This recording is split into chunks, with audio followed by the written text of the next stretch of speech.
What I'd like to do, I'd like to share a little story here with you. It's a very tender story. It was sent to me by someone who sends me beautiful things in the mail. And I call it the Teddy story. And I'd like to read this to you, if I can do it without tearing up. And this story illustrates this as well as anything I've ever seen. There's a story many years ago of an elementary school teacher. Her name was Mrs. Thompson.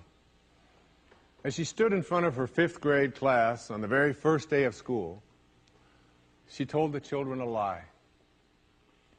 Like most teachers, she looked at her students and said that she loved them all the same.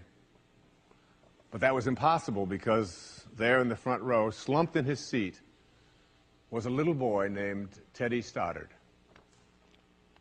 Mrs. Thompson had watched Teddy the year before and noticed that he didn't play well with the other children, that his clothes were messy and that he constantly needed a bath. Teddy could be unpleasant. It got to the point where Mrs. Thompson would actually take delight in marking his papers with a broad red pen and making bold X's and then putting a big F at the top of his papers. At the school where Mrs. Thompson taught, she was required to review each child's past records, and she put Teddy's off until last. However, when she reviewed his file, she was in for a surprise. Teddy's 1st grade teacher wrote, "Teddy is a bright child with a ready laugh. He does his work neatly and he has good manners. He's a joy to be around." His 2nd grade teacher wrote, "Teddy's an excellent student, well liked by his classmates. But he's troubled because his mother has a terminal illness and life at home must be a struggle." His 3rd grade teacher wrote, "His mother's death has been hard on him. He tries to do his best, but his father doesn't show much interest, and his home life will soon affect him if steps aren't taken." Teddy's 4th grade teacher wrote, "Teddy's withdrawn and doesn't show up much interest in school. He doesn't have many friends, and sometimes he even sleeps in class." By now, Mrs. Thompson realized the problem, and she was ashamed of herself. She felt even worse when her students brought her Christmas presents wrapped in beautiful ribbons and bright paper, except for Teddy's.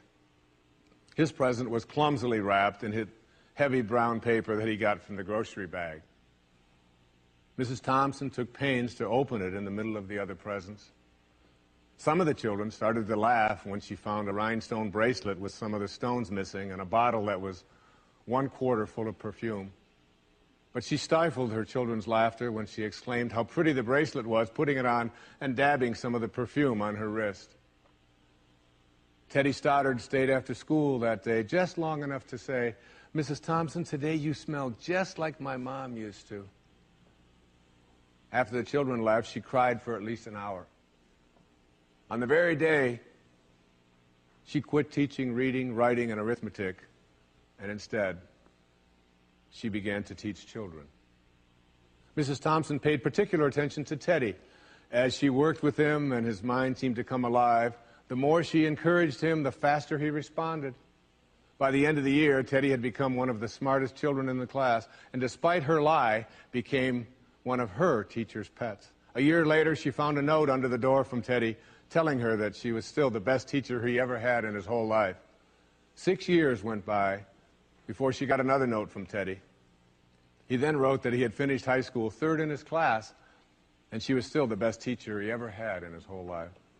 4 years after that, she got another letter saying that while things had been tough at times, he stayed in school and stuck with it and would soon graduate from college with the highest of honors. He assured Mrs. Thompson that she was still the very best and favorite teacher he ever had in his whole life. Then 4 more years passed, and yet another letter came. This time he explained that after he got his bachelor's degree, he decided to go a little further. The letter explained that she was still the best and favorite teacher he ever had, but now his name was a little longer. The letter was signed Theodore F. Stoddard, M.D. But the story doesn't end there. You see, there was yet another letter that spring. Teddy said he'd met this girl and was going to be married. He explained that his father had died a couple of years ago, and he was wondering if Mrs. Thompson might agree to sit in the place at the wedding that was usually reserved for the mother of the groom. Of course, Mrs. Thompson did, and guess what?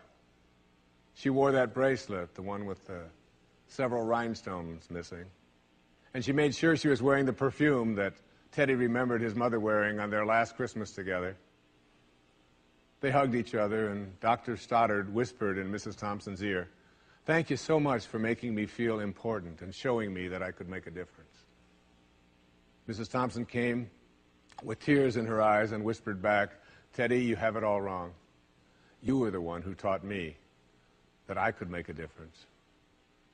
I didn't know how to teach until I met you." Isn't that a beautiful story?